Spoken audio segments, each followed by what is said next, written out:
রেলগাড়ির কামরায় হঠাৎ দেখা, ভাবিনি সম্ভব হবে কোনোদিন। আগে ওকে বারবার দেখেছি লাল রঙের শাড়িতে, ডালিম ফুলের মতো রাঙা।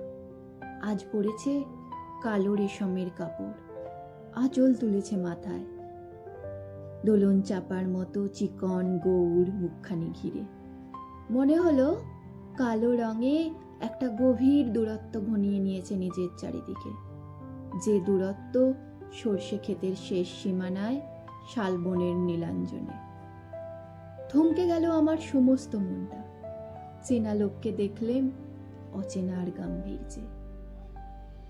হঠাৎ খবরের কাগজ ফেলে দিয়ে আমাকে করলে নমস্কার, সমাজবিধির পথ গেল খুলে, আলাপ করলেন শুরু। কেমন আছো, কেমন চলছে সংসার ইত্যাদি। সে রইল জানলার বাইরের দিকে চেয়ে, যেন কাছের দিনের ছোঁয়াচ পার হওয়া চাহনিতে। দিলে অত্যন্ত ছোট দুটো একটা জবাব, কোনোটা বা দিলেই না, বুঝিয়ে দিলে হাতের অস্থিরতায় কেন এসব কথা।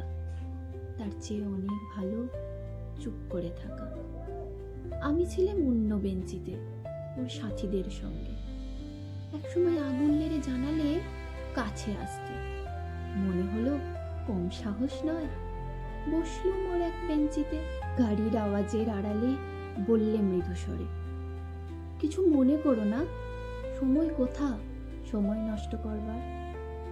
আমাকে নামতে হবে পরের স্টেশনে, দূরে যাবে তুমি। তাই যে প্রশ্নটার জবাব এতকাল থেমে আছে, শুনবো তোমার মুখে। সত্যি করে বলবে তো? আমি বললেম বলবো। বাইরের আকাশের দিকে তাকিয়ে শুধলো, আমাদের গেছে যে দিন, একেবারেই কি গেছে, কিছুই কি নেই বাকি।